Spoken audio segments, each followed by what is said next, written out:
Well, it's time, Di. Time to cover something we never wanted to do. Can I crawl under my bed where 7 deadly sins can't hurt me? Well, hi! We're here with Dubster Dive. Aren't you happy, Di? And it's great!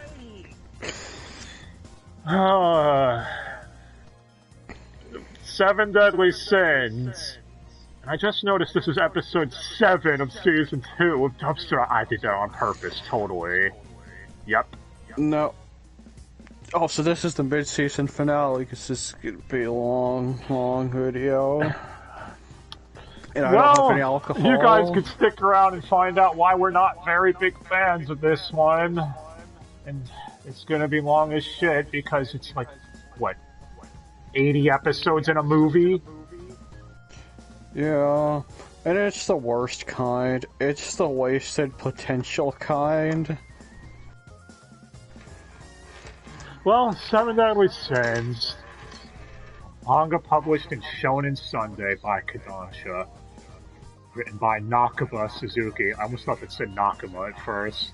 Because this man is not my friend.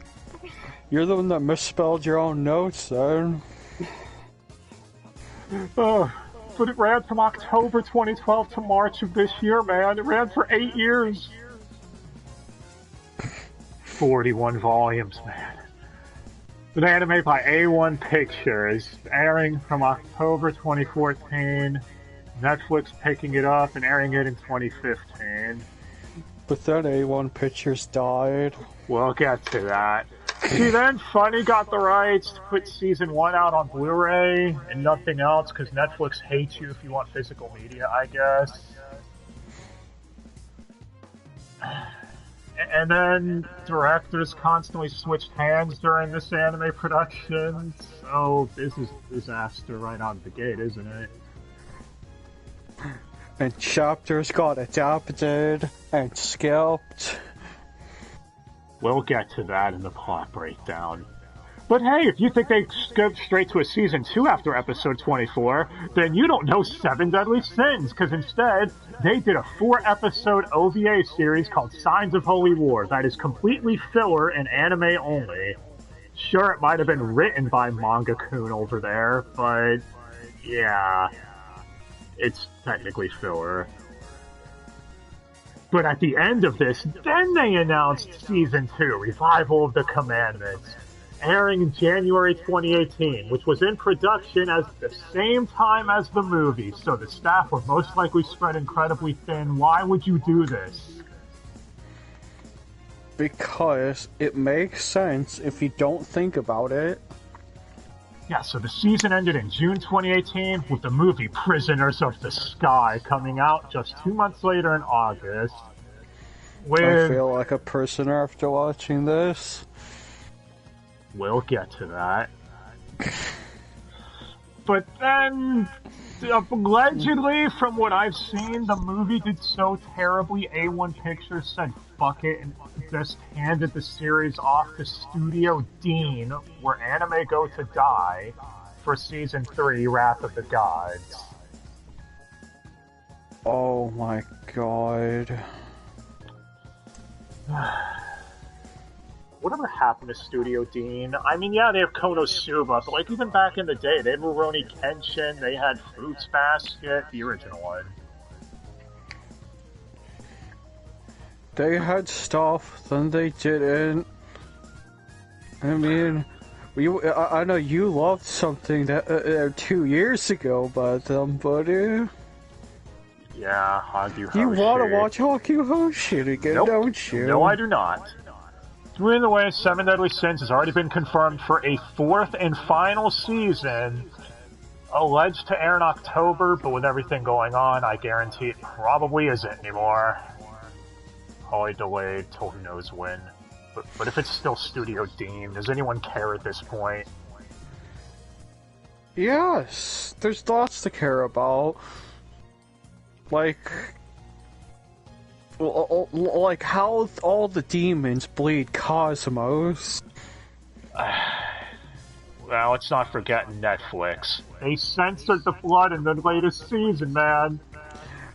but weren't consistent about it because after Yeah, all the protags bled red, but all the normal side characters bled white. They bled seminal fluid, man. Talk about a semen demon. It was mostly the demons. Speaking of Netflix, can we agree they need to piss off with labeling this Sin Season 4? Well, yeah, those OVAs through their whole entire season. Trying to look up if Season 4 was confirmed yet was a pain in the ass because I kept getting articles. Netflix airs Season 4 in August of 2020. It's like, that's not Season 4, stop! Hey, it's August of 2020, what am I doing with my life watching this? Alright, well we got a lot to get through. So let's talk about how the show opens up, and then in spoilers we'll talk about how the show shits the bed. So in the Kingdom of Britannia, or Kingdom of Leonis, I guess, which is part of Britannia. They call it Britannia. They mostly call it Britannia. I don't know. Well, the king has a vision that the demon race that was sealed 3,000 years ago, they won't let you forget that detail, is on the verge of reawakening again. So he sends his daughter, Elizabeth, the princess, all by herself, because that makes sense, to reunite the most powerful force in the kingdom, the 7 deadly sins. That's basically the setup. Season 1 is all about them going from one place to the next, tracking down each individual sin with, I don't know, there's conspiracy behind the scenes, with the demons trying to be resurrected. It starts off okay, but then it dies. It's your fault, Di. My fault? Oh no! Why don't you tell them how good the animation is? There's animation. Hey, Season 1, 2 in the movie were A1 Pictures, so it had the expensive kind of looking animation, that's okay. The expensive, cheap-looking animation that's not the highest quality, but passable and decent fight scenes, I guess. And then Season 4 or 3 does not have animation. Yeah, Studio Dean is known for animation.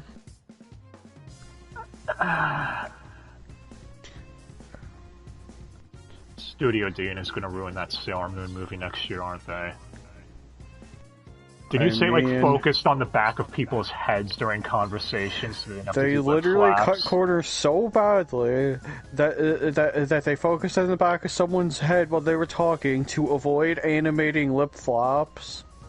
Yeah, and even during the fight scenes, it just focused on a character's face, and you heard weapons clashing in the background while they were thinking, this person's strong. Oh hey, what's DMC the animation doing here? I see those cutaways. I think it's worse though than that, because at least that was Madhouse, so it had detailed, designs and stuff and environments. This just has whatever they could copy from A1's computers. Not to mention, I think Netflix might have actually gotten the Blu-ray masters too, meaning, if that's the case, this looked worse when it aired. Yeah. But holy shit, if that's the case, that is really bad. I mean, I saw some people comparing one of the fights in Season 3 to F5 of Dragon Ball Super. The first version. That still had more frames of animation. Well, hey, speaking of things that don't at least completely suck, there's the soundtrack.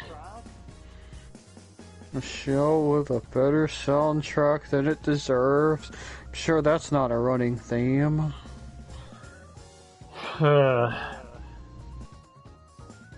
Yeah. In fact, from what I've looked up, the composers are probably the only people that stuck around the entire time through the production of all of the seasons and the film. You gotta make a paycheck somehow, especially with the world dying. The world of 7 deadly sins? If only. Man, Can't Lush come up in here and take over Britannia already? Anyways. What is wrong with you? Hey, speaking of things that are better than this show deserves, this is the part that might hurt the most. It probably is one of the best dub casts out there. And they give it a performance better than it deserves. They try. But it was ADR directed by Chris Kaysen, man. Yeah. Hey, he did Record of Grand Crest Wars, so we've covered him before here. I'm sure we've heard him a lot because... Yeah, he's narrator tone, he's a bunch of ad voices, he voices someone we'll get to eventually. But really didn't amount to anything in the end anyways. Well, first we have our pro-tycoon, Meliodas, the leader of the Sins, voiced by Bryce Papenbrook, or Bryce Puppy as I like to call him. I have to ask, why does he get so much fucking hate? Kirito. But he's not bad as Kirito, that's the stupid part. But he's Kirito. And I mean, look at his performance as Makoto, or Nagito and Danganronpa. Or now Silver the Hedgehog. Yeah, we're now Silver the Hedgehog. And hey, speaking of Meliodas. Okay. Why do people love this fucking pro tag so much? Look, I'm not even talking about spoilers here. I'm talking about one of his core character traits. His tendency to grope everything around him. Exactly. He's a total badass. You should aspire to be like him. Sexual harassment's hilarious. No, it's not, Meliodas. Fuck you. It's just stupid. I mean, surely he gets punished. That's the thing! Like, I would accept it if he got slapped or punched or something, but he doesn't. He gets away with it every time. They're just like, oh, that old Meliodas. And no one even bats an eye at it. They just allow it to happen. Like, they're just like, oh, it's Meliodas grabbing asses again. Oh, that scam. Like, what? Don't you guys think that might be a problem? I mean, wouldn't that ruin the Sting's reputation just a bit? Did you guys hear about their leader? Yeah, he's kind of a deviant. Nah. You're acting like anyone else matters. Well, at least Bryce had fun voicing this role, I guess. Well, after him, we have Elizabeth, voiced by Erica Harlocker, who again gives a better performance than this show deserves. Yeah. Hey, I mean, she's been in a few shows here lately. High Score Girl, Backstreet Girls. Those are both better shows than this. Can we go back and rewatch Lucifer again? That is a show with demons as the main focus. That is... Never mind, we'll get to that in a minute. Anyway. Oh, after Erica Harlocker, we have Hawk, the mascot, who I've seen a lot of people direct massive hate towards this thing. After the movie, it's understandable. And season 2. But Hawk is a talking pig! That's the joke. It's that they don't run it into the ground at all. Nope. Well, Hawk is voiced by Christina V.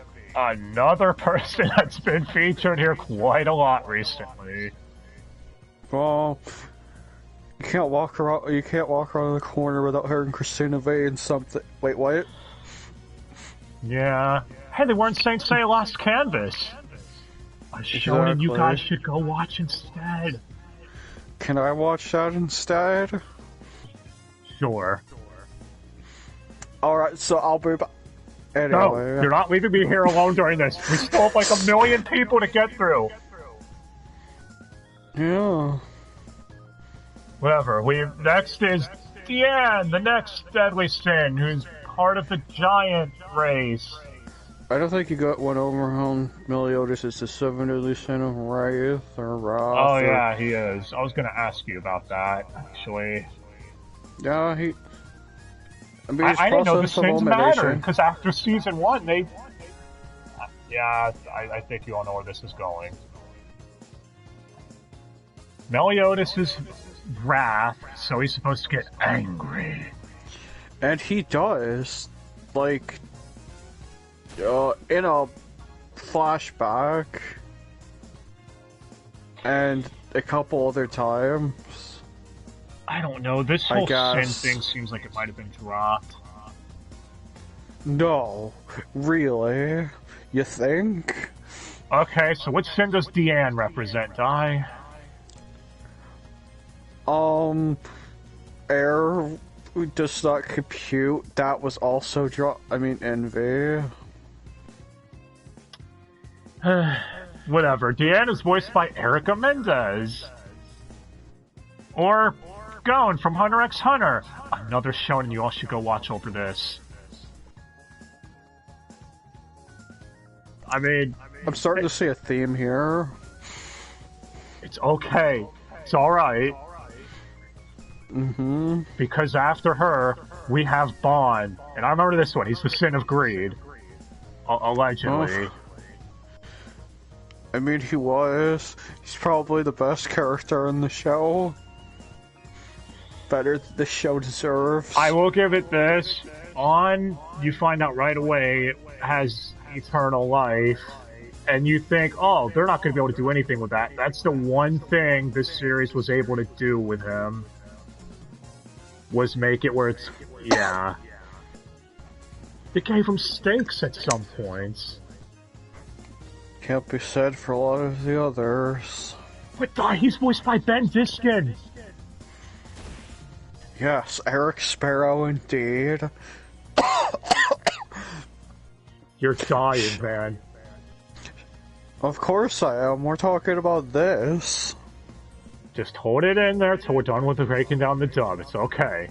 Then, during spoilers, we can go all over it. I love how all 2 people in the comments will get what I just did there. No one played Tony Hawk Underground because it's not in that collection coming out. But Ben Diskin, he was in the 8th Son! Yay! You just had to bring it back to another episode. You know, sad part is, I think he probably gives one of the best performances in this dub, which is probably why people like him so much too. I'm sure. Well, he doesn't care anyways. He's too busy talking about Gretzko. Season 3. Well, after Bond, who... Actually, is Bond one of the only humans in the whole group? The only... Or... What of? Yeah, I think he is. Well, after him, we have King, who's representing the fairy race. Yeah. He's played by Max Middleman. It's Saitama from One Punch Man. Yeah, he was. What? What? Fuck. Okay, fine. He's Ryuji in Persona 5. That better? You get to hear him say yo 1,000,000 times. Don't do the drinking game. You'll die within 5 minutes. Speaking of King, do you notice the voice that Max Middleman does for him when he's in his big form? Yeah. I've never heard him do a voice like that ever again, because I don't think that was a filter. No. Well, you get it? He's fat!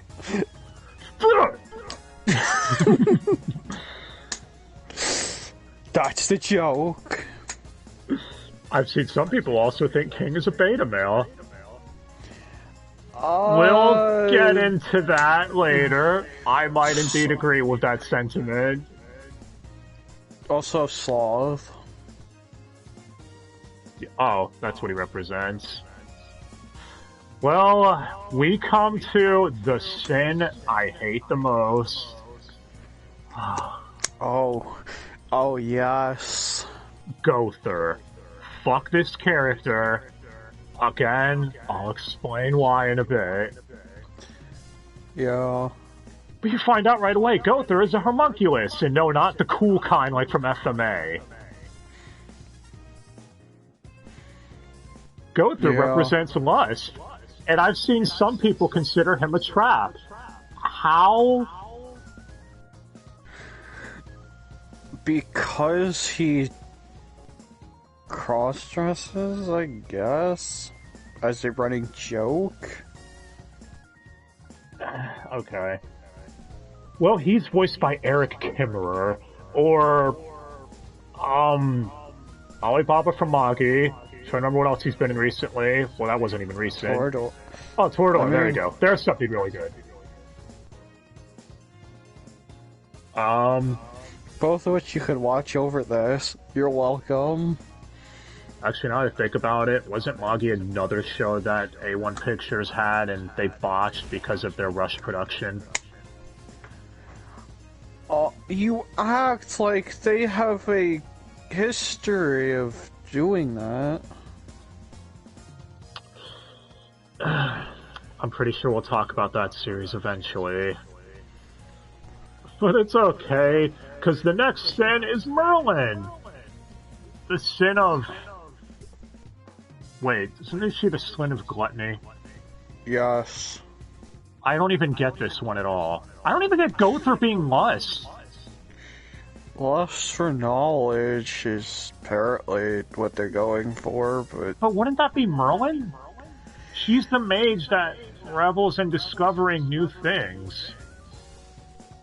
Or are they going to say that's gluttony for knowledge? Because... Yes. Whatever. She's voiced by Lauren Landa. Or Kasumi from DOA. Gotta get those core values in there somewhere. Hey, in DOA, they don't bleed semen. Or they're right there on your screen. Right there. Yeah, it's Karin. Karin. Speaking of Merlin, we'll get to our issues with her in a bit, too. But for now, it's time to talk about the best Sin-kun. It's Escanor. Yeah, The Sin of Pride. One of the few that actually are utilized and make sense. Even to the latest episodes with him currently in the anime, he still has this whole thing of being arrogant. And he's voiced by Kyle Hebert, someone who I'm sure you all haven't heard literally everywhere at this point. He could be right behind you right now and you wouldn't even notice. Or right there on the screen, right in front of you, and you wouldn't even notice. The answer lies in the heart of battle. I was waiting for Escanor to say that, but he never did. But it's okay, because actually, that's another thing with Escanor. It's Kyle Hebert. He has to do two completely distinct voices for him. Yeah. That's something. I'll get to that later. But at least all of the sins are done. Now it's time for, I guess, the anti-group of Season 1. Starting with this asshole, Hendrickson. Oh, God. The fucker that won't die! I'll get to that. But maybe. hey, he's voiced by KG Tang! Oh. You're gonna go back to something. You're gonna go back to another episode again, aren't you? I can feel it. You guys should go watch Backstreet Girls instead. How did I know? Or go watch Fate Stay Night Unlimited Blade Works. The ufotable version, not the shitty Dean version. You made me watch that. I hate you. I didn't make you watch the UBW movie. If you watched that, that's on you. No, you made me watch Dean Stay Night. That's even... Hey, at least you could tell he had fun voicing Hendrickson. Yeah. He hammed it up in the scenes he was in. He did. Well, next we have his buddy, Dreyfus, who's one of the knights. Yes. Someone they have no idea what to do with. A common theme. We'll get to that. But he's voiced by Jameson Price. You know, from Levius. We talked about him before, too. Yeah. He's someone else who's everywhere. He is. Well, it's time to make you, Sad Die, your favorite character. Oh, please, no. It's time for Chris Jericho. I mean, Jericho. Yeah, just Jericho. Yeah. Voiced by Erica Lindbeck, meaning this is one of the few times all three Ericas are together. Yes, because that's entirely uncommon. Happens less than you'd think. Well, us now. I don't know, apparently they all met during production of SAO.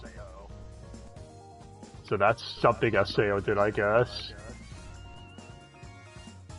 Yeah. But she voices Minot in Street Fighter. She voices Cassie Kage, the cringe herself, in MK11.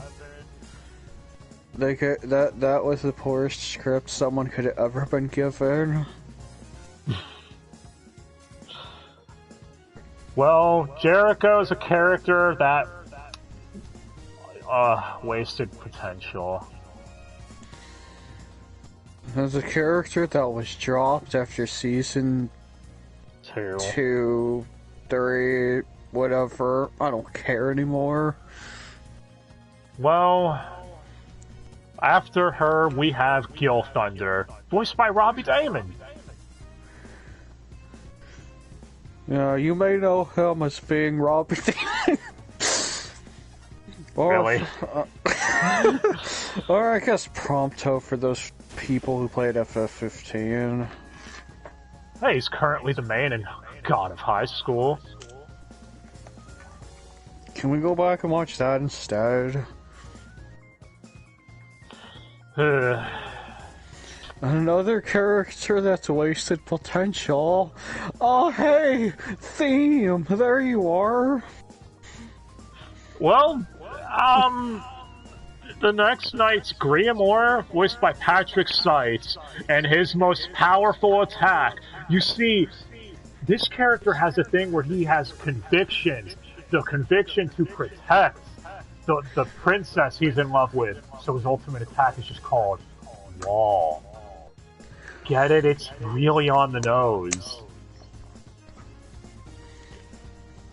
I don't know, Just he like seemed like a everything one-note... else. He really seemed like a one-note character to me. Then they just dropped him entirely, so does it really matter? Yes. Yes, it does. Speaking of that, we have Margaret, the princess that he wants to protect, that he's in love with. Okay. Or, is that Elizabeth's older or younger sister? Yes. You don't even know either. Brilliant. I don't know, actually, aren't they dropped after anyways? Until the latest season, I think so. Unless you're thinking of another princess. No, this is them. This is her. But she's voiced by Dorothy Thawne. I almost said Thawne for a minute. Yeah, Eeyore Thawne from The Flash. But I thought he protected another princess. I don't even fucking know, dude. If you want, you could quickly run over there to Wiki and find that's out. the one. That's the one. That's the one that's involved with Gil Thunder. Okay. Okay, see, I'm even getting this shit confused. Because that means the princess he protects is irrelevant, and that means his plot thread went no... Oh. I'm pretty sure the princess he protects is dropped after that plotline in season That'd be 1? season 1.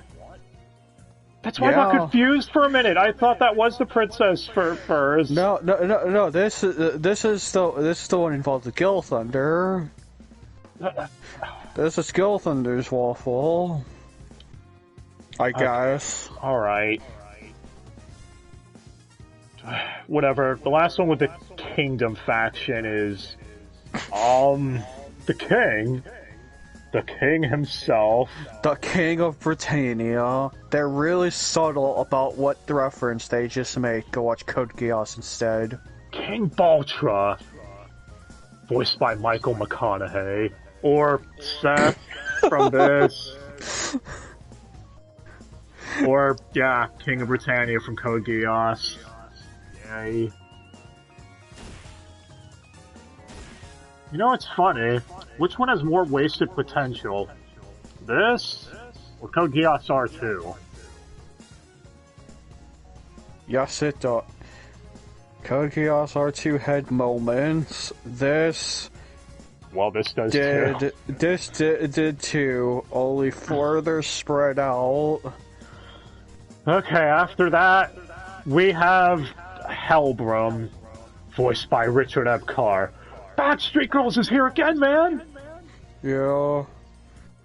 But that's not all who he's voiced by. Nope, he's also voiced by Kyle McCarley. High Score Girl again, man! Does he have a bone in it? No one's gonna get that quote unless they watch the show. Well, they should. Better than watching this. Seriously, go watch High Score Girl. It's kind of amazing.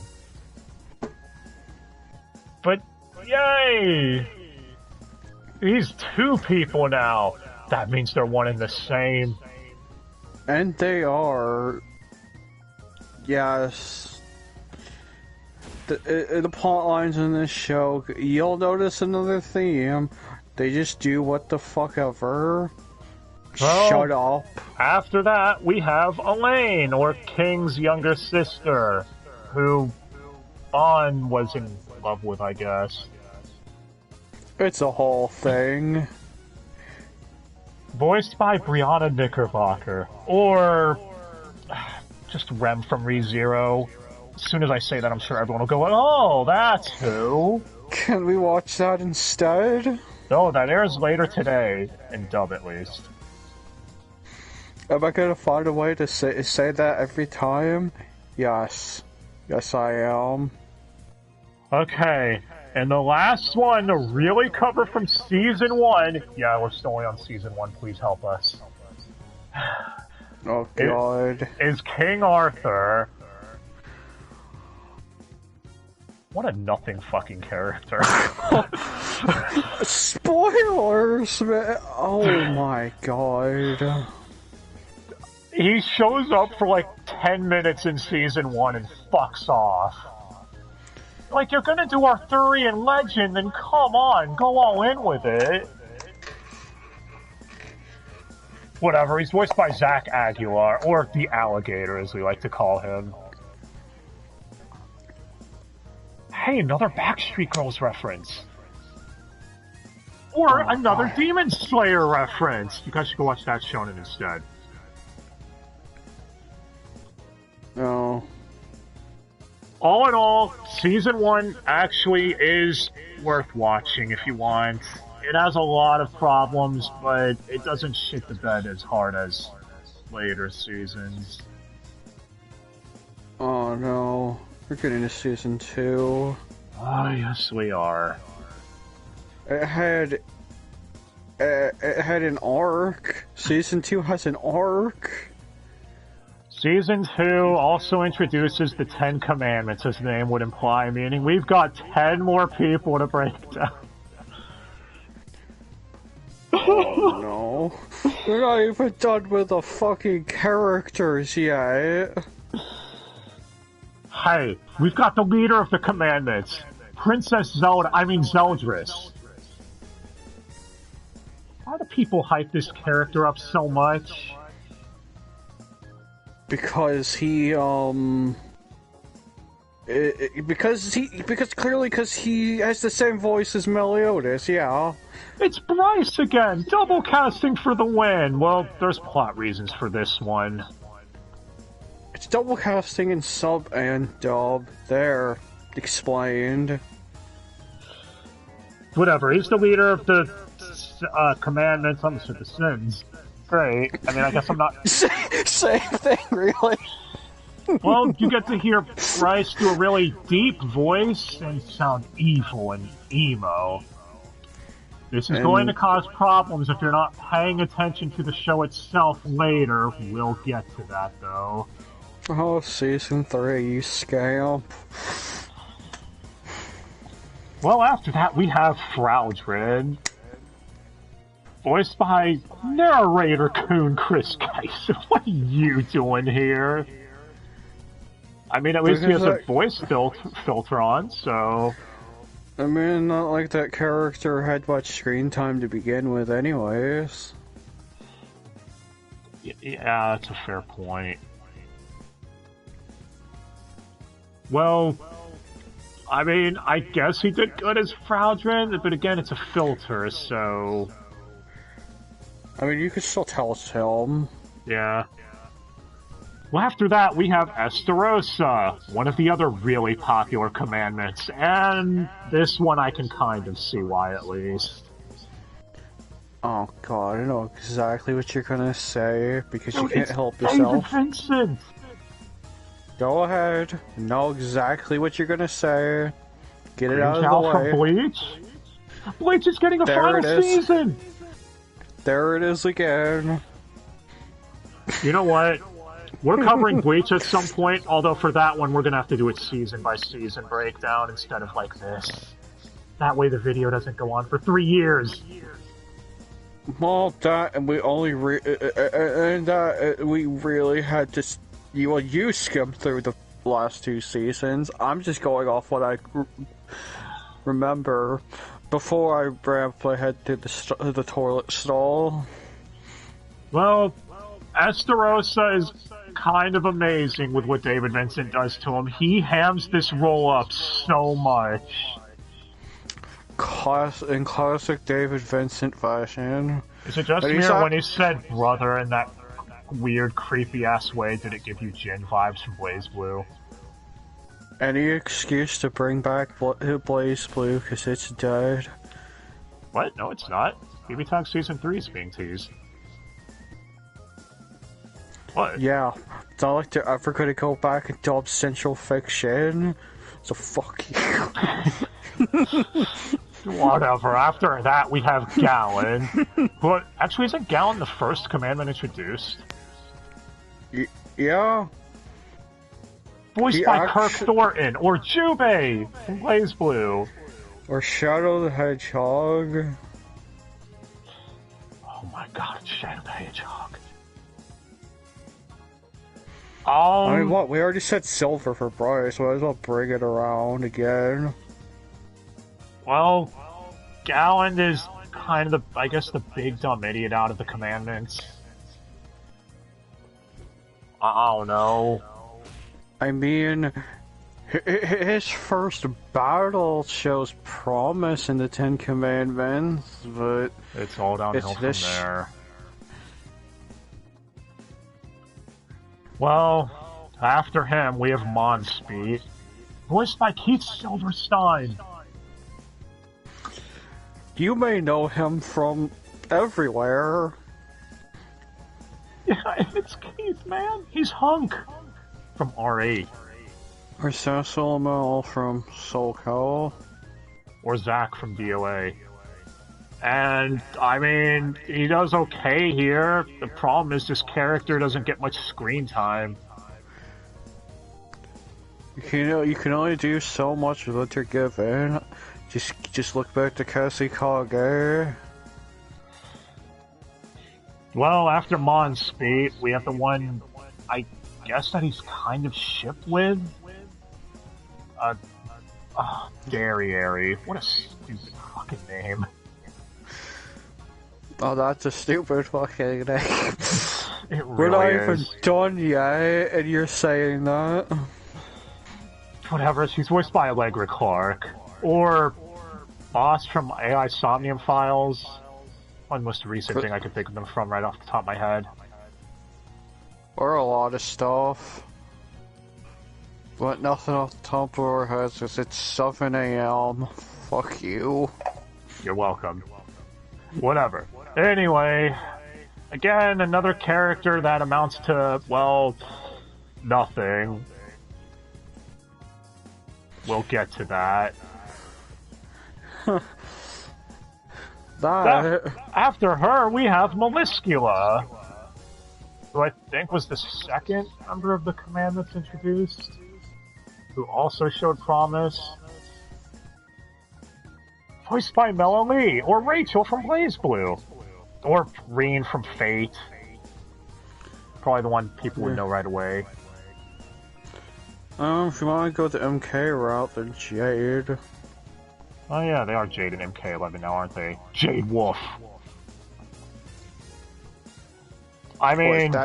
Was that for like the 5 people who probably watch your streams and these videos? Yes! Hey, Maliskula at least feels somewhat relevant. Well, these commandments don't really seem to do shit. Oh man, does that commandment do stuff? Oh well, no. After her we have Droll, voiced by Mark Whitten. Okay, what the hell has this dude been in? Were you able to find anything on him? Yes? No. I mean, I probably could find some stuff, but we're gonna drag this on so much more. Well, for a character that barely even talked in the first place. Yeah, I saw some people say he might have changed VAs in the final season. The problem is one, I can't tell, and two, the cast list for season 3, or the current season, I mean, hasn't even been posted yet. So we have to go based on what we recognize from what we hear. But overall, I guess he's okay with what he's given, but like we said, not much. Like the next commandment. Who the fuck is Grey Road?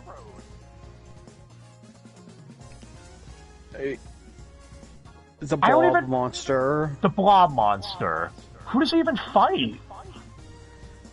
Merlin.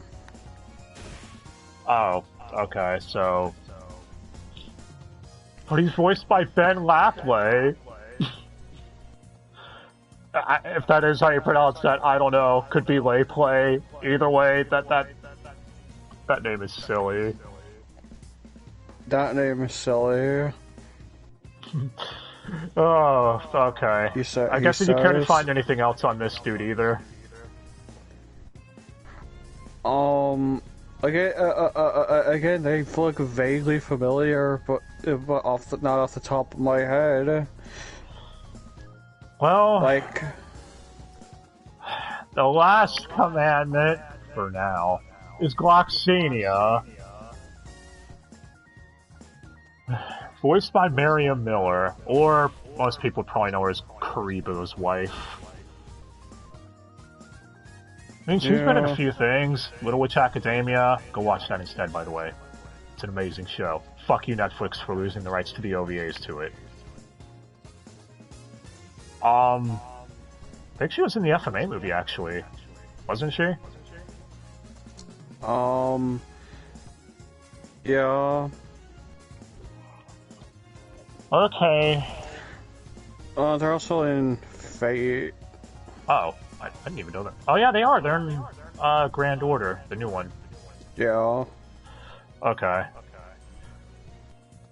Well, that's all the commandments, which brings Season 2's casting, I guess, close to an end. I mean, there's the Druid tribe.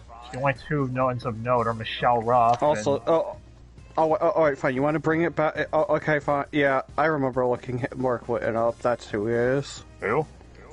We'll bring it back to Tag Battle. He's Seth. Oh, that's okay. Okay. And the alien from Diamond. We should go watch JoJo again. Well, that's up to Toonami, not us. Well, fine. What about Ben Lapway? I'll look it up. You keep going. Yeah. So the druids. Well, there's Michelle Ruff, and I guess also he's in that game we're playing right now. Who, Mark? Alex. Oh, okay.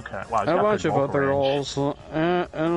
roles, like in Shield Hero and all the other stuff we'd rather be watching. Also, Let's Play, you're currently uploading Zenki. Wait, he's in Zenki? Yeah. Mamoru.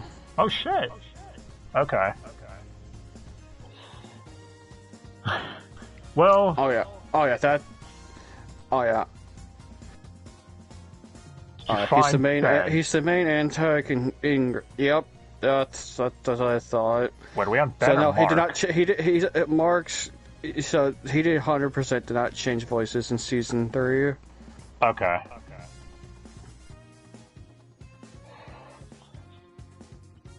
Alright, well I guess that was Ben. So Ben Kenobi. Alright, you can keep going. I'm pulling him up. Yeah, Jeremy Lee and Michelle Ruff are the only two druids I could call off right off the top of my head. The Druid tribe, which introduces so many fucking problems with this show's plot, we will get to that. But other than that... How many times have we said that already? It all starts with the fucking druids, though.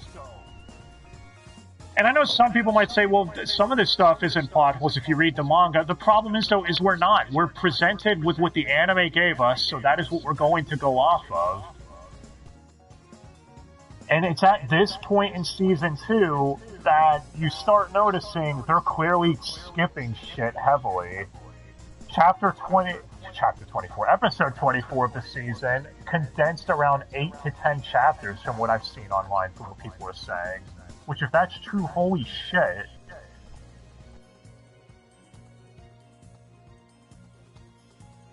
Season 2 is, again, you can still watch it and be entertained and treat it like a popcorn flick, but I don't think you can take its plot seriously. This is when it starts going off the rails a bit. But it's still watchable, I guess. But... were you able to find anything on Mr. Ben? Oh, there we go. I was typing. I was spelling his name wrong. Behind the voice actors didn't know what to do. Oh, I told you it's Lapway. Oh my god. Yeah. I wasn't joking. To One Punch Man game. Fuck off. Maybe that's reprisal. It is.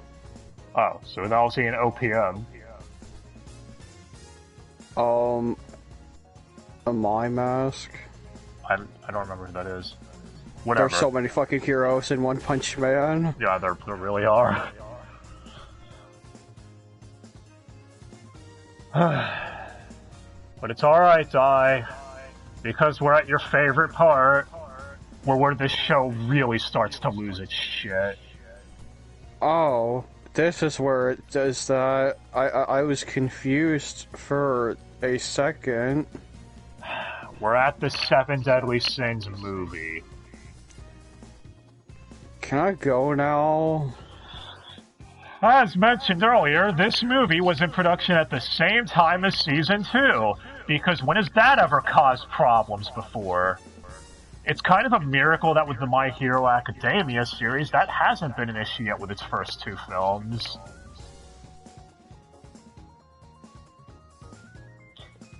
But hey, this movie was apparently adapted into a series of manga/LNs from the mangaka himself, so how bad could it be? Okay, I'm gonna be upfront. Prisoners of the Sky is one of the worst shonen anime movies I've seen in a while. I even rewatched it again to see if I was missing something here before we did this. So, since you rewatched it, how much did that joke get ran into the ground? How many minutes did they drag it on for? So, Prisoners of the Sky... these weird, dumbass sky people get Hawk, the talking pig, confused for their deity, and it doesn't stop. They run it into the ground the whole film. It's like for the first 10 minutes, it's kind of funny, and then you realize, oh, you're not gonna stop with this, are you? Oh, he's in JoJo. Alright, who's Ben in JoJo? Elusa. I don't recognize him. I recognize the character. I don't recognize his name off the top of my head. Neither do I. Also, you probably recognize him from Alicization. Cons. Oh, okay, there we go. There's someone. Whatever. Well, now the movie. He's Man in the Mirror. Oh, alright, there we go. So something recent with him. Well, the movie. You remember the movie, right, Di? How the antags of the movie. Just stop. Enough about the movie. Let it die. We gotta go over it. I don't even know when this is supposed to take place. It's supposed to take place during the filler, that is, the OVA season. Is it? Because, no, it's not. Escanor's there. It's supposed to take place somewhere between now and not now. Yeah, so, I don't know. These sky people worship the goddess race and sealed away their own demon 3,000 years ago, because, of course, won't let you forget that. Like, couldn't it be something just a little different with this film? I don't know. And then there's this group of demons called the Six Knights of Black, because that name isn't stupid. Like, why don't you just call them the Edgelord crew? They are stronger than the Ten Commandments. Yeah, according to Merlin, who is literally just exposition character, they were apparently second only to the Ten Commandments, that they could be on par with them. And their leader, voiced by Todd Abercorn, so at least there's that, was allegedly as strong as Zeldris. Zeldris is strong? I don't know. And then... What does he actually do? The demon that they're trying to resurrect, I think its name was Endura or something. Merlin says, in terms of raw power, it might be stronger than all of the Ten Commandments. And it's like, what the... Would you stop doing that? You're comparing them to antags from the series when it's not true. You've demonstrated that in this film. Hey, what's your power level? We'll get to that in a minute. But yeah, Todd Abercorn voices their leader. Another one is voiced by Kyle Aber because he's a lion, I think. And Escanor is supposed to be prideful like a lion or some shit. It's double casting all around. It's a reference, both sub and dub. It's I don't know. It seems really dumb. You know, like with Zeldris. I mean, with Zelda. It's just whatever. The main of the movie is Johnny Young Bosch, who, again, we've covered here numerous times before. And... oh, please, who the fuck hasn't seen Power Rangers? I don't know. The main female is also Jeremy Lee, which proves that they didn't care about bringing her back. So why didn't they bring back JYB or Todd Abercorn? Because she was already a druid. Because they got out while the getting was good. So, yeah. They saved the day, I guess. And again, it's just a typical shonen movie, but what makes it so much worse is the joke they hammer into the ground and the fact they keep comparing it to villains from the show, saying they're as strong as them, when that's clearly not the case.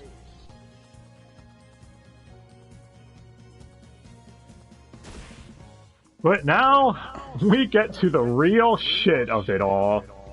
Wrath of the Gods. Oh no. Funnily enough, the Seven Deadly Sins movie, if this is true, was so mishandled and underwhelming that A1 Pictures handed off the property to someone else. Unlike with the fairy tale movie Dragon Cry, when they used that to test the waters, and it did well enough to warrant them doing a final season for it. You're comparing... I mean, the irony of that is fucking amazing. Because these mangas had a crossover, it's relevant. Well... With Season 3, it's a little different since the cast list wasn't fully posted yet, so we could only go over a couple of these. For example, one of the angels... It's Griffin Burns! It's a Birdman! And that one wasn't even posted. That's just because we heard him so much, it's hard not to recognize him. Yep, just like Gother in this season is voiced by Greg Chun. Someone who, again... we recognize a mile away because he's in everything. Hey, can we go watch Demon Slayer? He's in Saint Seiya Lost Canvas too.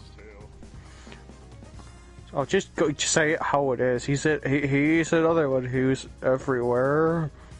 As far as the other angels, the cast list isn't posted yet, and as much as I hate to admit it, we probably will be back covering this pile of dicks with Season 4. So by that point, I'm sure the cast list will be up for it. I mean, especially if you want to bring it back to Blaze Blue Tag Battle. Yeah, he is in that too, isn't he? Yeah. Carmine Hero C, indeed. Well, we finally made it through the cast list. At least everything we can do for now with that. And I know some people are going to say, but you skipped characters like Ray Chase, and we'd be here all year. And those characters don't matter after Season 1. Maybe if we're covering it season by season. But we're not watching Season 3 again. Yeah, and...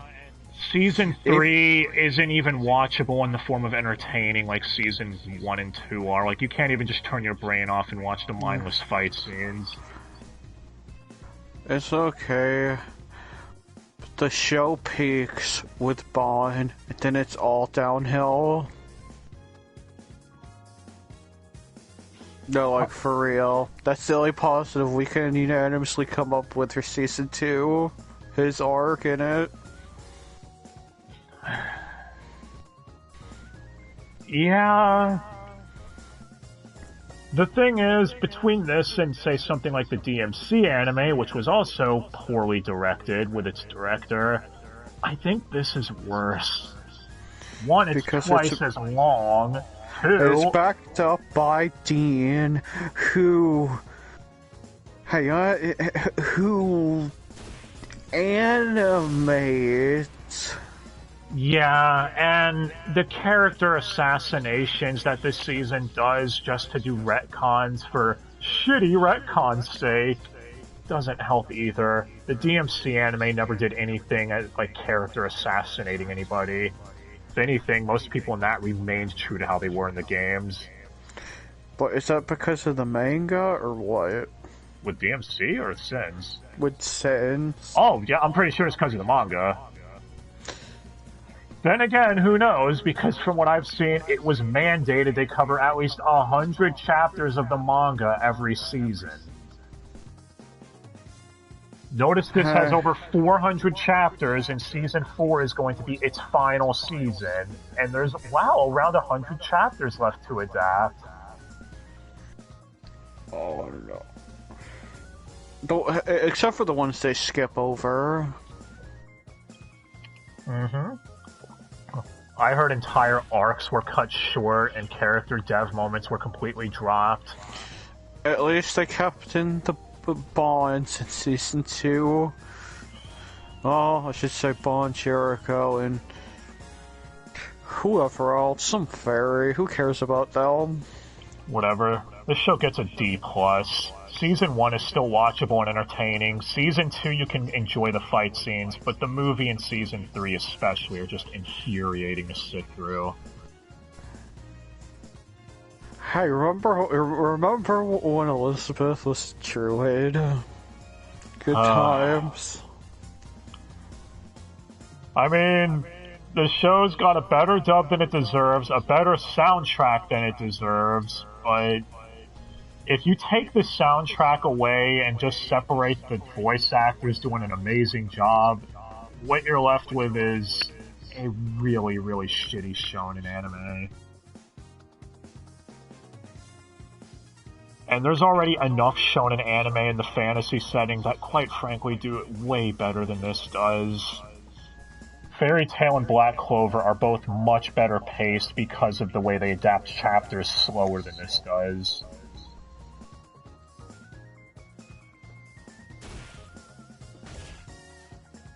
But alright, let's go into spoilers!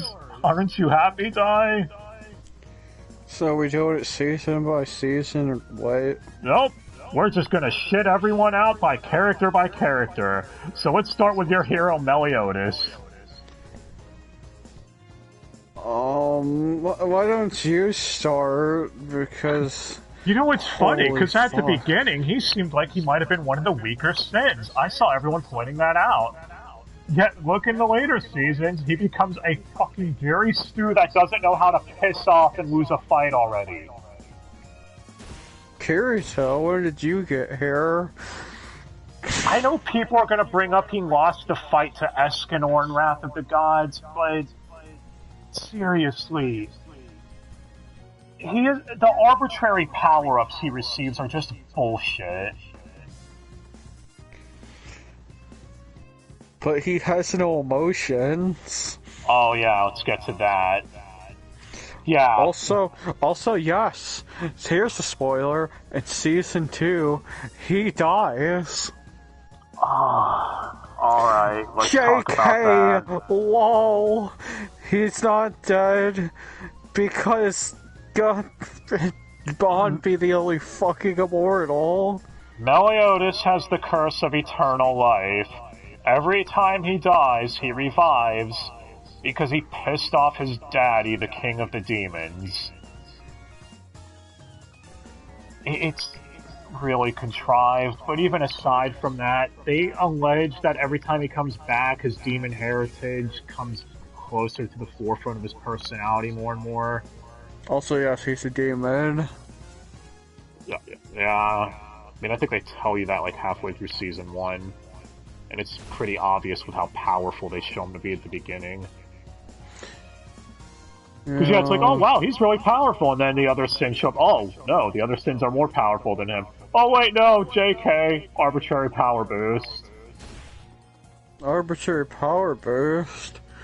Man, it sure be a shame if they gave one of those to the only character that was a normal human. We'll get to that, but first with Meliodas, remember when he revived from being killed and everyone was like, oh my god, he's more demonic-like, he killed that commandment, he didn't show it any mercy. As opposed to... The commandment, it was Fraldrin, wasn't it? The one that embodied, or possessed one of the knights, and... committed mass murder, manipulation of the kingdom, and genocide. Why is Meliodas the bad guy in this situation for putting him down? But he also mercilessly killed those two. Derriere and Monspeed. Oh, wait, just kidding, because people don't die. This is the biggest problem with this show, is you think, oh, okay, so Bond's immortal, Meliodas has the curse of eternal life, that's it, right? Nope. Everyone might as well be immortal in this fucking anime. Merlin has the curse of infinity, so I don't even think she can die. Elizabeth, you find out, has the curse of eternal reincarnation and is a goddess, because that druid plotline went nowhere, so she can never die. Retcon it out of existence. Would you flat out say, oh yeah, she has those healing powers because of her druid bloodline? Those were literally words spoken by actual people, allegedly. Yeah. And the other thing is, too, is it even really a curse for her? I was bringing this up earlier when we were watching it. She doesn't remember any of her past lives. And there were even some lives where she lived to be, a full-aged human before dying of old age, before reincarnating again, forgetting her last life. This curse seems a little unbalanced to what Meliodas has to go through, by comparison. Yeah, but who gave her this curse? Not even the show can decide. It constantly states that at first it was her mother, the goddess, that did it, then it's like, no, it was the king of the demons, because she seduced Meliodas. No, it was this... It doesn't stop. No, but the king of the demons is the one that cursed Meliodas. Except it was the goddess. It's kind of a mess. Actually, for a season called Wrath of the Gods, the angels and goddesses play a minor role in this season, don't they? Except for that 4-episode flashback. Yeah, like the last 3 episodes of the end. Vision journey thing that was something. Whatever, so Meliodas got arbitrary power-ups, and remember, Di, he used to be a commandment, too. Yeah, because, he gives Zelda an inferiority complex. Okay, let me know if this makes sense to you guys. So Meliodas is the leader of the commandments, yet the Demon King, who's Meliodas and Zeldris' father, because, that's why they're the same VA, gave all of his power and representing abilities to Zeldris, the one who's not the leader of the commandments. And the one he wants to be his heir is Meliodas. Again, the one he didn't give his power to. How does that work? It makes sense if you... I'm not gonna even bother. It doesn't even make any fucking sense. And then there's Estarossa, who was adopted into the family. I mean, I guess that might be explained in Season 4, but I don't even know. Well, yeah, but what's his power level? Yeah, the power level shit that started in Season 2 needed to go away, because that power scaling made no sense. Oh, you said people hate Hawk. Well, we'll get to that. Sure, alright, so Meliodas, last thing real quick. When he awakens to his commandment powers after a fight in Season 3, or whatever, he goes join the commandment side because he wants to break the curse put on him and Elizabeth. But claiming he has no emotions,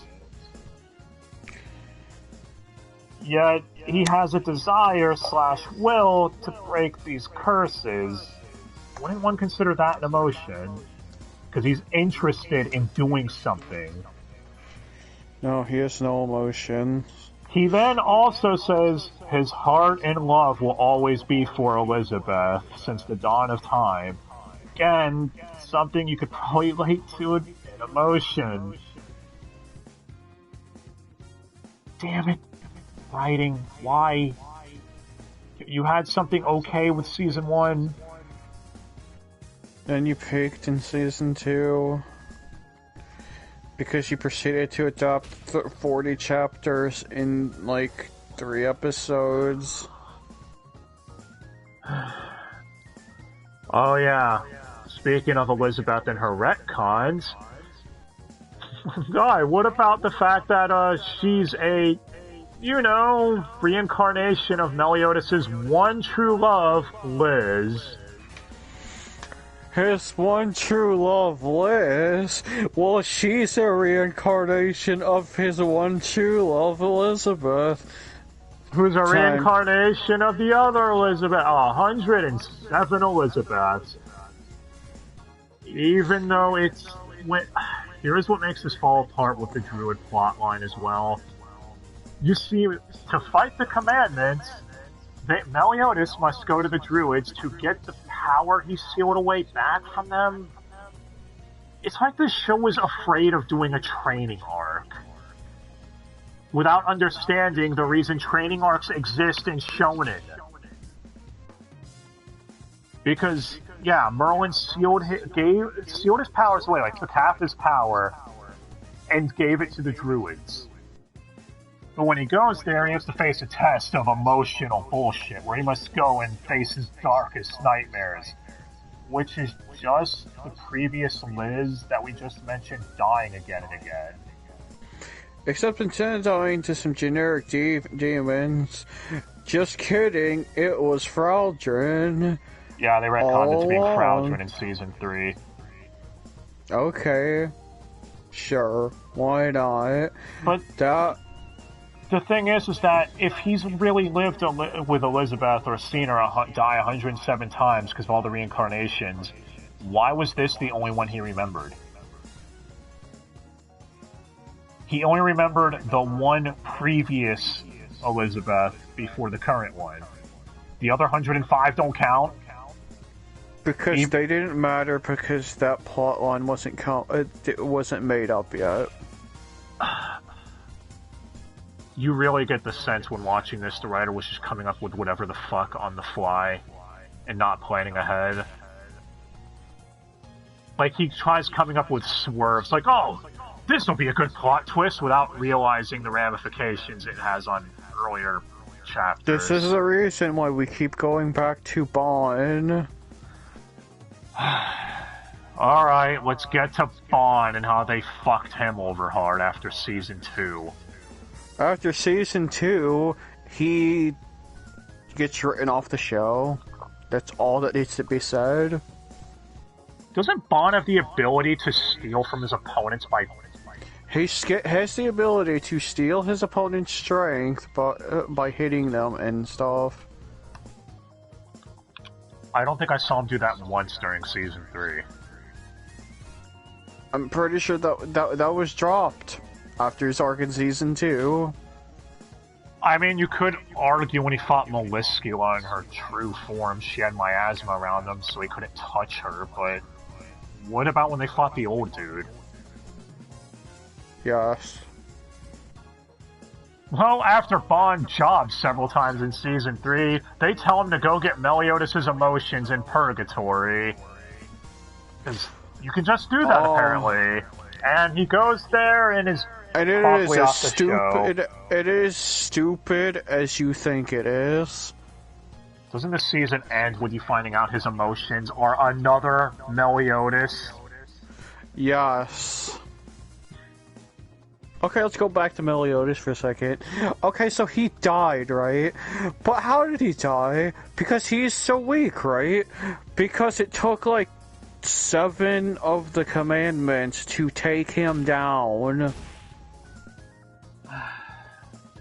And they're supposed to be our big villains that are supposed to be a threat. If they wanted to sell Zeldris as being all-powerful and having the King of the Demons abilities, he should have single-handedly taken down Meliodas.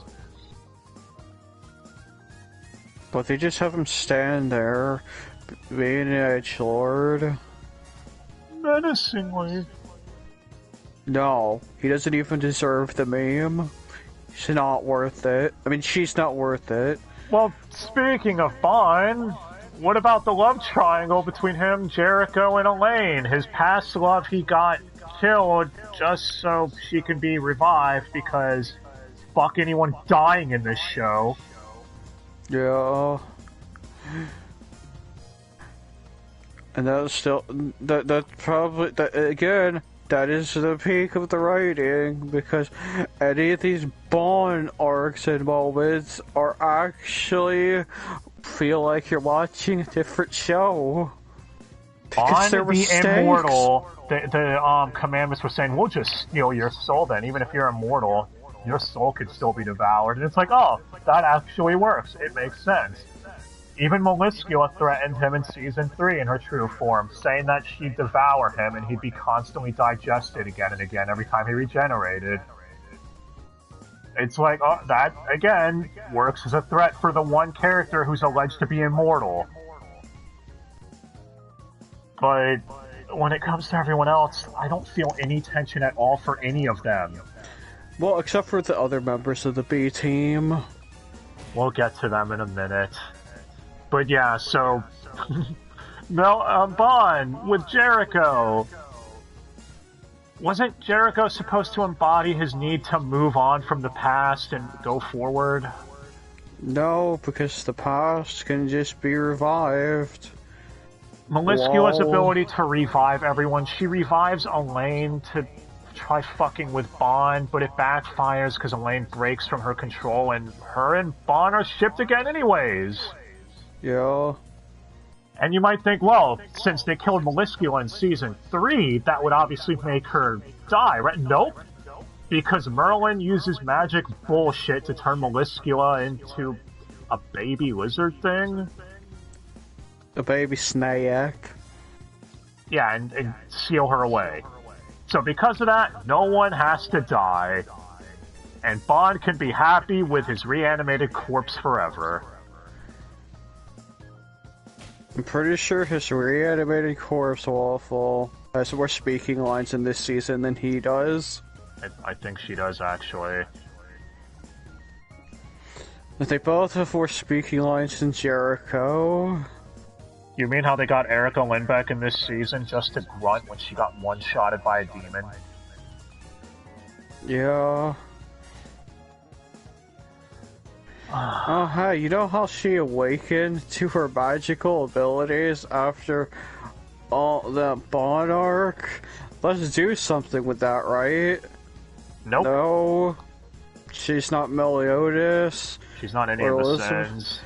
She's not the A-team of the Sin. She doesn't matter. Alright. Yep. Actually, here's a point. Why'd they even bother getting her back into Grunt when they didn't give a shit about doing that for King Baltra in the movie? Because in the one scene he's in the movie, it's a different voice actor. Don't ask me who it is. I don't know. Or care. But the point is that they didn't care to get him back in for that one scene. But they got her back into Grunt. You can't even say, oh, they thought she was going to be there for Yeah, because they waited to dub this to like 5 months after it was done airing. I mean, they got her to be an ad voice, like, once. It's like, if you're going to get her in, have her be more ad voices at least.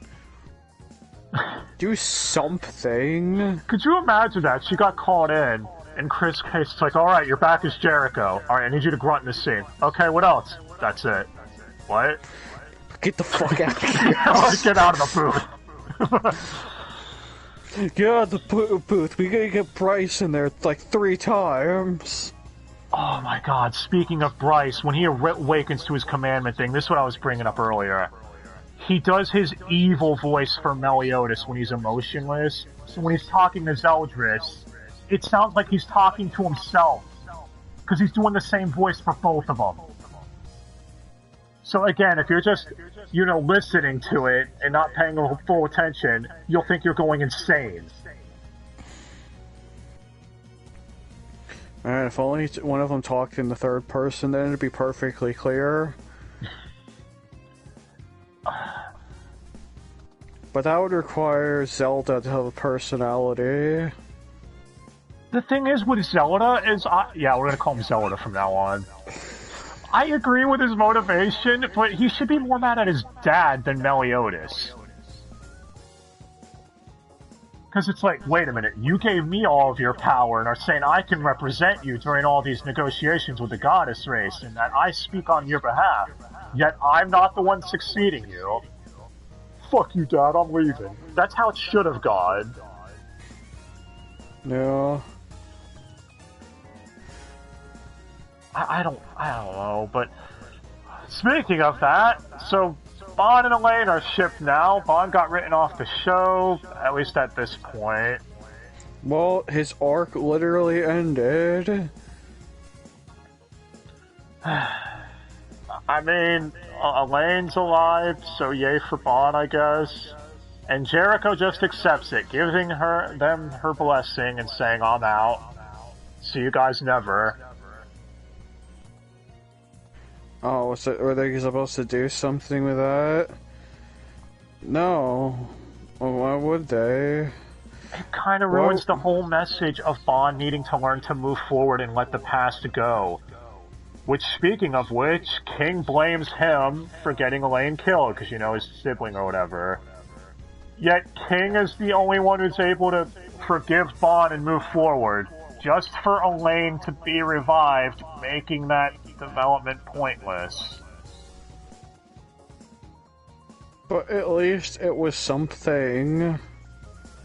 Speaking of King, have you noticed he doesn't even interact with Elaine at all? He really does it.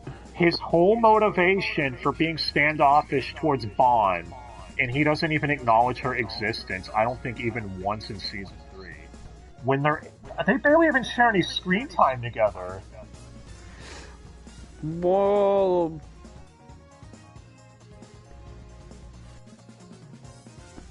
the first time they went into that purgatory, and and her corpse talked to Bond, she didn't even want to talk to King. She was mad at him over... Being mad at Bond, I think. I don't know, but what I do know is, since we're on King, we'll like to call it the B-team of the Sins, because in Season 1, him and Deanne were really strong, but then after that, they jobbed before getting an arbitrary power-up in Season 3, and I know people are going to be like, well, they got trained by Droll and the other commandment. It all happened off-screen, and because the passage of time in this show is so fucked, we don't even know how long they trained for. And I guarantee it's one of those things where 60 seconds. They skipped the training arc chapters, because I guarantee there were manga chapters. I don't know if there even was one. With what we've seen so far, do you believe that there was one? I don't know. But what I do know is Deanne, instead of being envious because she's jealous, Meliodas loves Elizabeth instead of her. That's her whole reason for being envious. That's it. Making her sin irrelevant because her and King end up liking each other instead. Well, you see, they're all given those stamps because of what they did. Okay. What? You see, Meliodas is wrath because he... I don't know, leveled the city or something, because he got mad, I guess. Yeah, his whole commandment power causes him to get angry. That's why I was saying, in Season 3, you at least see him get mad, so it's I guess you can kind of count that if you want. I honestly don't recall. Yeah. I only vaguely recall something about being jealous of the other races causing something. Because the Seven Deadly Sins, they're all criminal scum. Yep, which is why the Knights want to capture them, even though the King would probably be able to give the order, don't abduct them, we need their help to fight the demons, you fucking idiots. But... Except the King was something, because Hendrickson was in charge of that and stuff. King was being manipulated. Also, the Knights that were protecting the city were oppressing the people of the nation. I think it would have worked better if they made both sides look guilty. But I guess that wouldn't work well for a shonen thing, would it? I mean, Bond is greed, and that's the one. That's the only one that's it legitimately explained to your face, because because the Fountain of Youth, and he's blamed for the Fairy Forest getting leveled by that demon. Watch, I bet it's Fraldrin or some bullshit. No, it was just No, it wasn't. No, it was it a was lower not. class Fraldrin. No, it's gonna turn out to be a fucking commandment, and you know it. Oh, the commandment of Red Jobber Demon. I thought the fairies were supposed to be really powerful or some shit. Yeah, they got killed by a jobber demon. Well, he burned down their forest, and the only fairy there, for whatever reason, was Elaine. Yeah, that makes sense. Guarding, and her sole purpose of being there was to guard the Fountain of Youth. Well, she did a terrible fucking job. I mean, she gave it to Bond because she didn't want him to die, because they're in love. Then she died. Why didn't she take the Fountain of Youth too? Only one person can take it because arbitrary plot reasons. Also, death has no meaning, so okay, good hold on. on her. So if only one person can take it, and they were worried about someone taking it, why not destroy it? I think it was giving life to the big tree or something, or just think of a generic reason. That's probably it. People are probably going to correct the hell out of us on this part, but whatever, it's fine.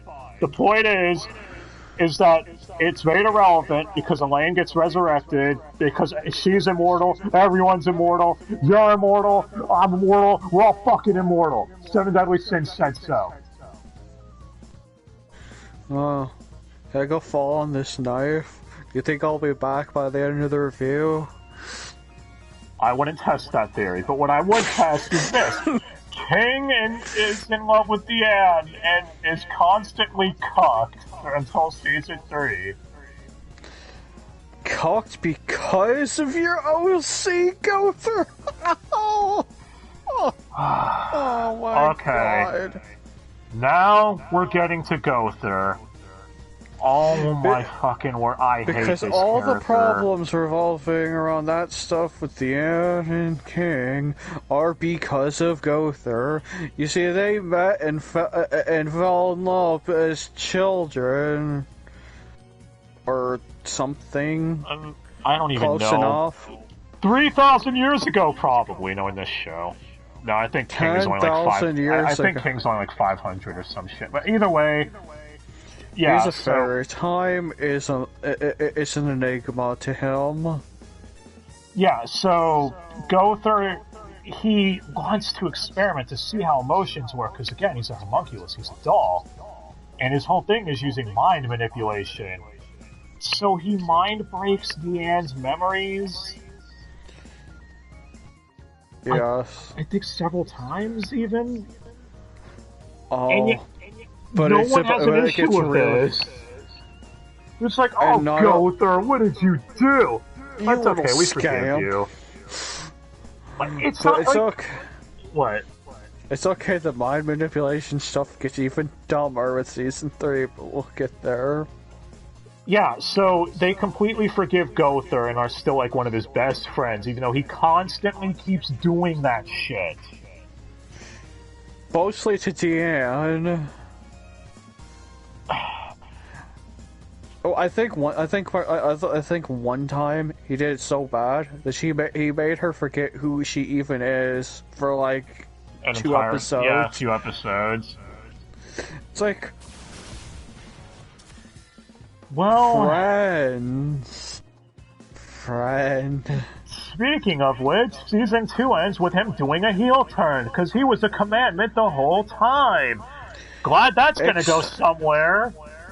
Except not really. Yeah, you see, the real Gother was imprisoned in the demon world 3,000 years ago, because of course, and that's the one voiced by Greg, and he created that doll as a proxy for him to live through. Yeah. But then the Greg Gother gets killed in the past, leaving this Gother alone, and says, you need to live, you need to learn how to emote. I want to live. I want to live. And they try giving Gother a redemption arc, but it really falls flat because it just doesn't work with how much of a cunt he's been. And the reason he gets her memories back is because of Greg Gother. This is where the time paradox bullshit comes in. So before they even are willing to train Deanne and Fairy King or whatever, the two commandments that defect send them into the past to see what happened 3,000 years ago. And it creates a time paradox. Oh, you get to rage because of an underutilized valve that they got in here. Let's run this section. Wait, who? You know who. They're a dog now. Wait, they are? Crispin Freeman. Oh yeah, they did get Crispin Freeman! You're right! Yeah, I wanted to blot that out of my memory. Like we said, above average dub. That's what hurts about this show. Dub is too good for it. Whatever. The point is that this fucking show, the time paradox. So they meet Gother in the past, and that's what causes him to convince his doll to make friends, which I think is what causes him to become a sin in the first place.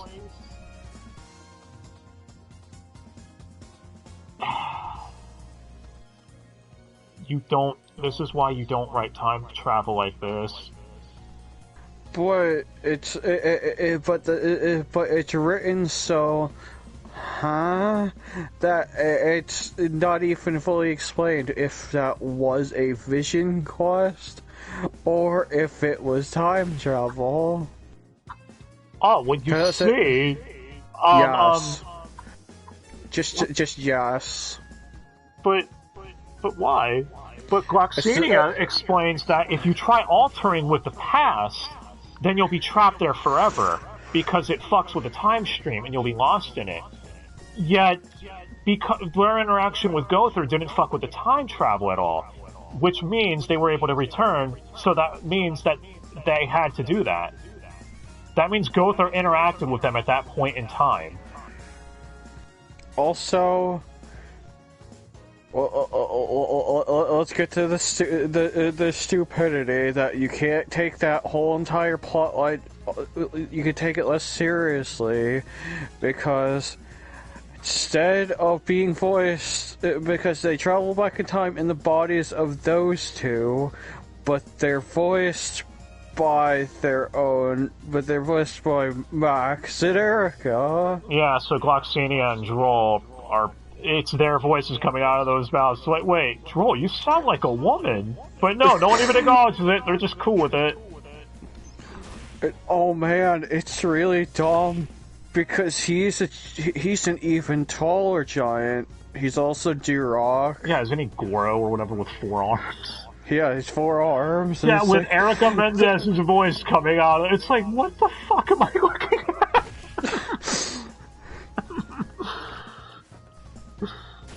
I mean, Di, we just finished Backstreet Girls. Are we going back? We are? I don't know, can we? Why? I don't know. The point is that after this stupid shit, they obviously didn't impact the time stream and were able to come back. So the only thing impacted was now that she has her memories back. Yep, so her and King are now a confirmed shift, which they would have been the whole time if Gother wasn't a cunt.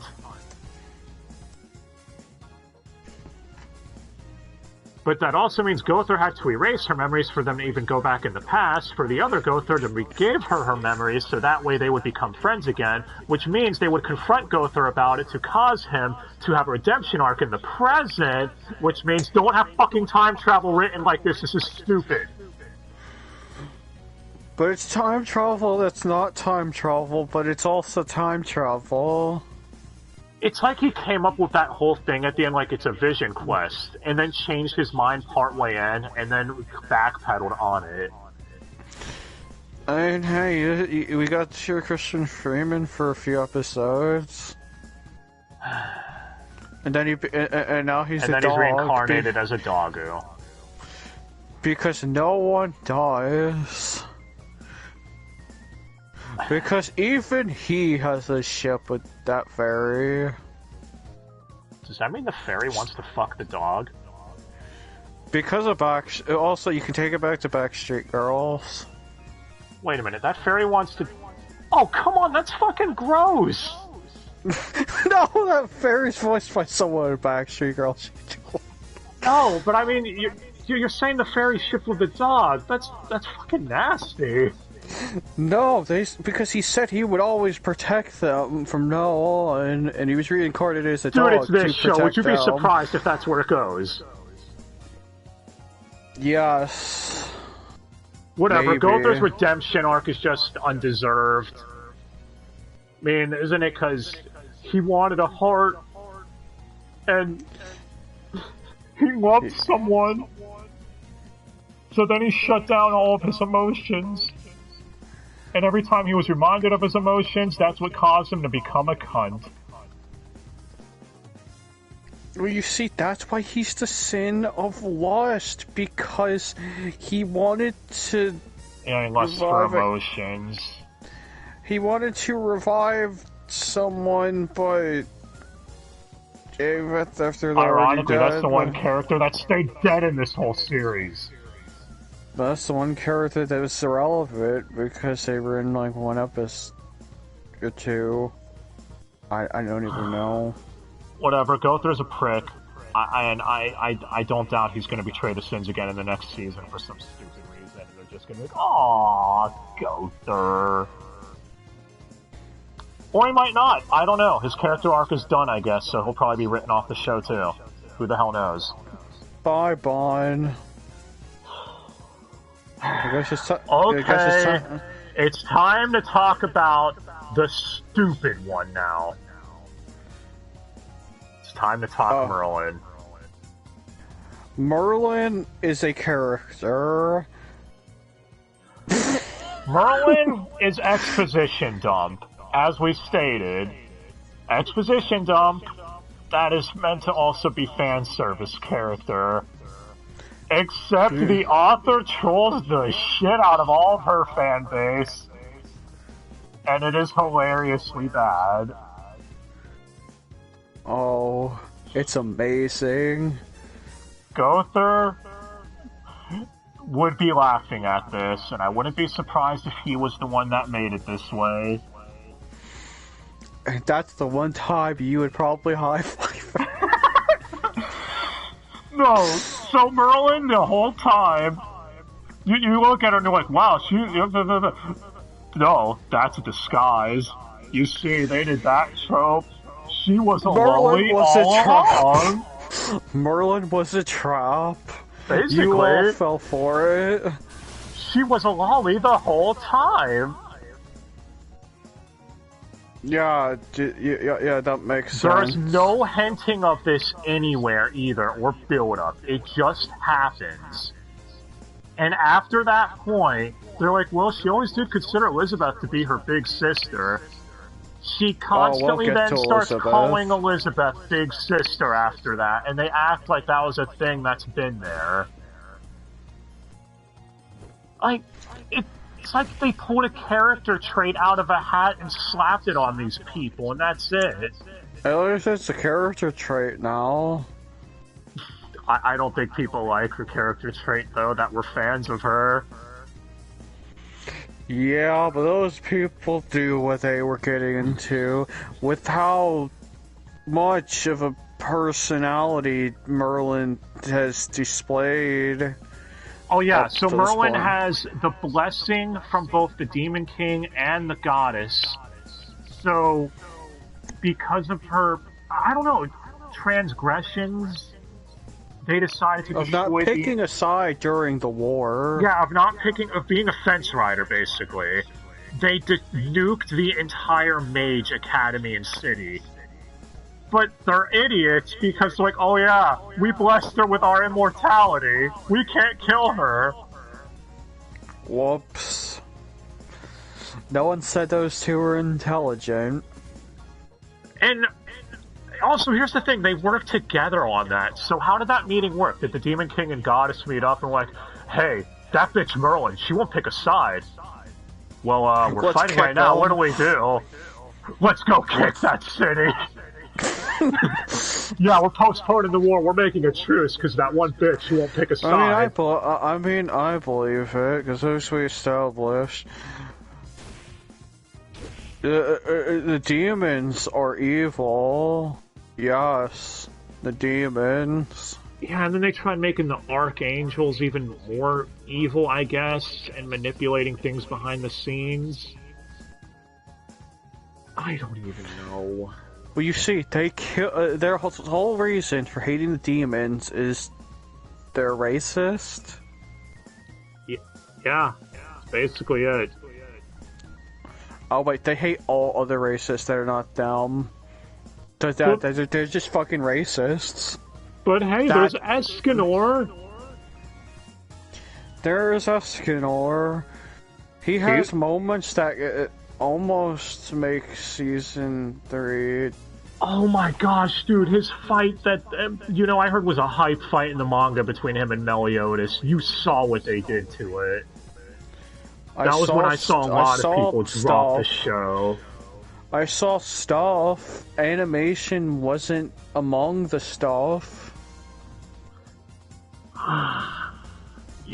He's the only one that's remained character consistent, too. Yeah. So you ready for King and Deanne to be written off the show? Their character arc concluded. Oh yeah, probably. They're also the B team, so they're definitely going to get something.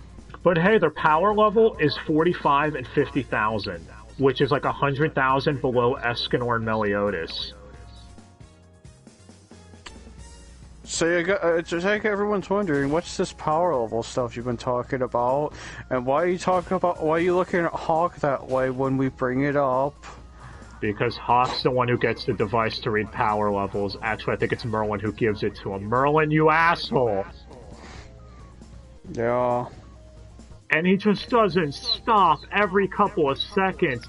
This power level's on. I mean, it kind of stops at season 3, but then Gother brings it up, and then Demon brings it up. There's a reason DBZ dropped power levels, guys. There is. You do not give power levels a number. You don't.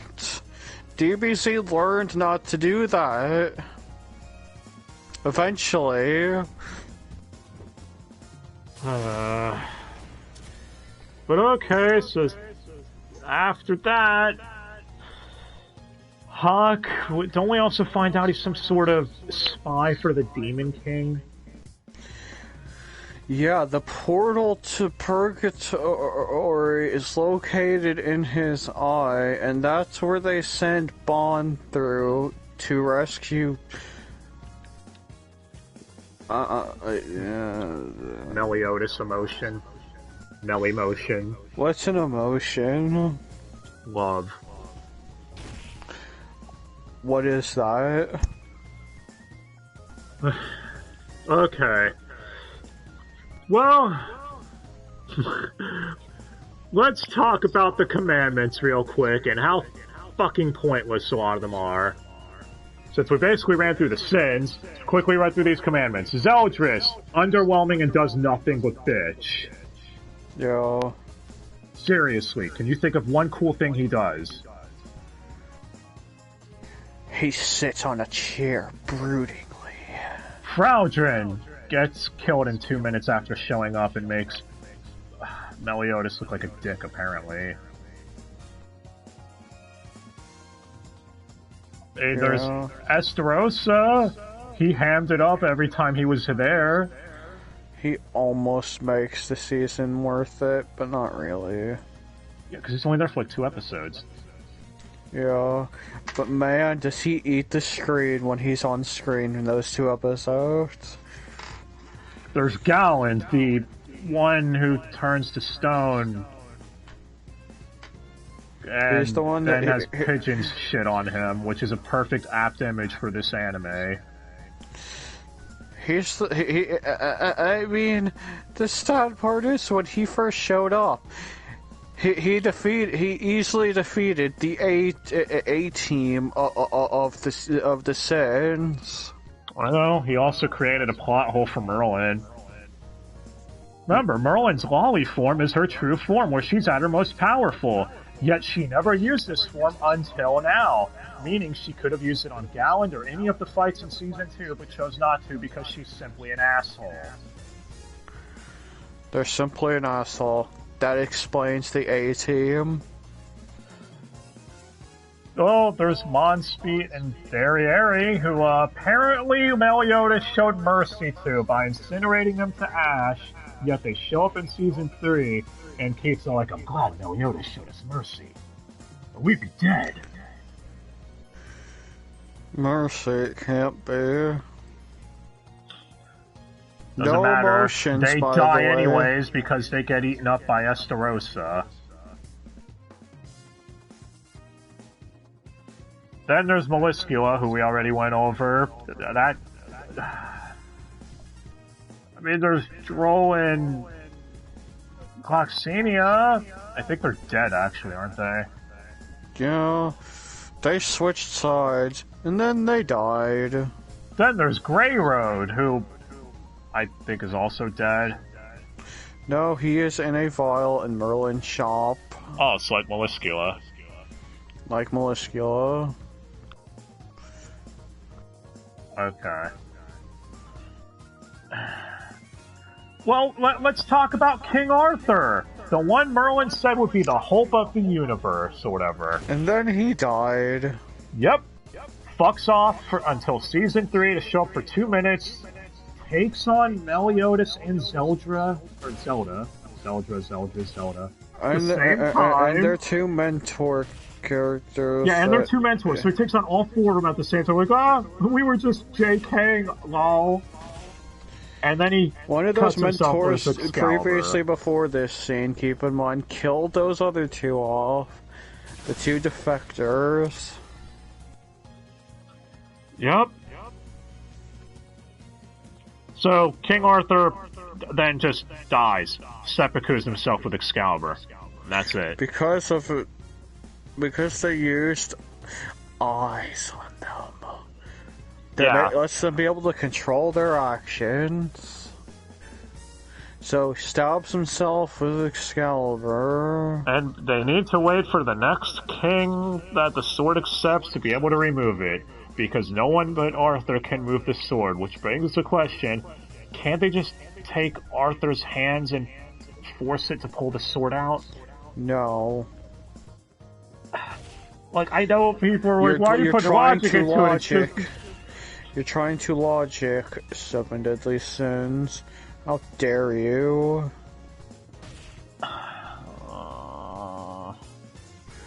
Go back and sit in that chair like Zelda over there. Whatever. Go back and think about what you did to Jericho writing her off the show. It's for the best. She's not part of the A-Team after all. She was doomed if she ever came back. I mean, I don't know. This show, I saw some people theorize maybe it was meant to be a parody of Shonen, which is why all the characters never die. Arbitrary power-ups are just spoon-fed to the characters when the plot demands it. Yeah. And there's healing face turns out of nowhere. But I couldn't find anything stating that, and I don't think it is. I think they do want you to take this 100% seriously. Serious? Yeah, just like they seriously have a hard-on for Hendrickson keeping him around. We haven't even gotten to him. Alright. I guess let's talk about the Knights, the last faction we haven't really touched upon yet, because the Angels don't really matter that much at the moment. They're just racist, manipulative assholes. That's all we know about them so far. Did we mention they're racist? Alright. No, they're the goddess race. They're not a... Yeah, they call them the goddess race, but they're referred to as the archangels. But it's like, which one is it? I guess they're the angels of the goddess. Which, why is it called a goddess race if there's, as of right now, from what we know of, only one goddess? No, there's two. The leader... But I thought he was just the leader of the archangels. No, the one that did the curse on... Elizabeth? Oh, yeah, but I thought that was Elizabeth's, mom or whatever. That she's a reincarnation of. Oh, that's why you're saying that there's two, because Elizabeth's one too and can smite people. Yeah. Yeah. Okay, so the Knights, Yes. What the fuck happened to them? Where's Gil Thunder at? Oh, you mean a character you actually liked from the first season, and they actually did stuff with in season 2? What about Grimoire? Mr. Wall himself. He is a wall. He walled himself off from the plot. If only I could join him in behind that wall, I wouldn't be here right now. What about Dreyfus with his most powerful attack, piercing stab? As opposed to a stab that doesn't pierce. He is Hendrickson's... Bitch? No, he's just his pal to tag along with. They're camping buddies and traveling around. Oh my god, speaking of Hendrickson, alright, let's get to this asshole finally. Oh my god. Possessed by a demon, wanting to revive the commandments in Season 1, but then he dies 3 times in Season 1, I think. No, seriously, I think they killed the demon version of him like 3 times. Yeah. Just for him to come back in Season 2 and have a face turn.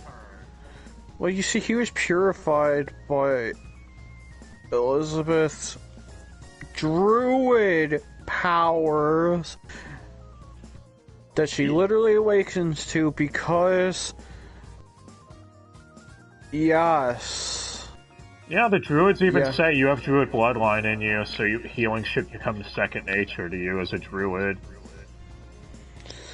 Oh, I didn't know druids were goddess race. Nice to know. Anywho, Hendrickson then has another face/heel turn because he sides with the angels. I'm sure that's not going to make him change sides again soon. Why is he the only knight that won't fuck off? Because Gil Thunder is bad, Hendrickson good. It's like he wanted him to have a redemption arc but didn't know what to do with him, so he just said, fuck it, he's redeemed off screen. They're damned. Alright, I think we've covered just about everyone, unless there's more bitching you want to do real quick. With the plot holes, and big enough to drive a truck through. And the retcons. We've been here for like almost 2 hours. Do we have to? There's nothing more I could think of. I think we covered just about everything. The movie is the best part of it. You should watch it. No, you shouldn't! Watch nothing else but the movie. Skip season 1. If you want my opinion, jump straight to season 3. Well, my opinion, your time would be better spent elsewhere. There's plenty of other shonens that are just way better than this. Just draw a shonen out of a hat. It's probably better than this, unless you somehow draw Haku Hoshin. Then that just means that hat hates you. Why would you even put that in a hat? I don't know. It's a shonen. It's a hat. People do stupid. Just type in shonens and print names off into a hat. It's simple geometry. Hey, it's sad that 7 Deadly Sins game came out before a game on Black Clover or Fairy Tail. 2 fantasy shonens that are honestly much better than it. Yeah, but which one has the worst game? It's a toss-up between Seven Deadly Sins Yeah, it's a and Black toss-up between Clover. Sins and Clover. Well, I guess that covers Sins. Easily the longest Dubster dive ever, which is why whenever we cover a shonen again that's longer than, say, 26 eps. Yeah. When is fun gonna be back? I don't know, because speaking of A1 Pictures, next up's the Persona 5 anime, buddy! Oh. I can't Can wait. that plot hole truck drive a hole through me instead? Well, hey, now that I'm sure we've pissed off a lot of Sins fan base, let us know why you're pissed and why we're wrong. And why this is the greatest anime ever. And because for those Zelda's that agree such with a our... badass. You're right, Princess Zelda is a badass. I just want someone out there to superimpose his face on Princess Zelda's model. Which one? I don't know, the one from the latest game, Breath of the Wild, I guess. Does it matter? Or just mod that into Smash Brothers and go online with that Zelda. But alright. So, yeah. Fuck Sins. And unfortunately, we're not done with it. We'll be back when the final season is out. And until then, hope you all had fun watching us rant, or listening to us rant for like 3 years. But you know who's not gonna be back? Gil Thunder or Jericho? I'd actually rather them be killed off, because at least then you'd know that, okay, they're dead, and at least the show has stakes. Seriously, this guy could have turned the shonen genre on his head, or its head. But, like, with Hawk at the end of season 1, they had the nerve to make you think the mascot would be killed off. Maybe he should have been killed off, and then we're like, oh shit. But you know the worst part of all, Die? The first villain, Sir Twiggle, didn't amount to more. Yeah. Maybe we should have known how shit this anime would have been when they wanted you to take someone like Sir Twiggle seriously in the beginning. But alright. We'll be here all year if we don't stop at some point, so... Thank you all for watching, and I guess we'll be back with something soon. Hopefully the next episode won't take a month to come out because of this fucking show. He wanted to do research. I wanted to make sure my hate was sharpened. Which is probably, we probably got a little stuff wrong with the Deanne portion, but at this point, I don't care. Fuck it. I mean, hey, I had to correct you on the whole princess thing. Princess Zelda? No, not Princess Zelda. I know, Princess Margaret and Princess Zelda. Maybe it's gonna turn out that Zeldris is actually Meliodas' sister instead. Anyways, well, you guys had that mental image in your head. Yeah. Thank y'all so much for watching, and I hope you all had fun with this one. Till next time, guys.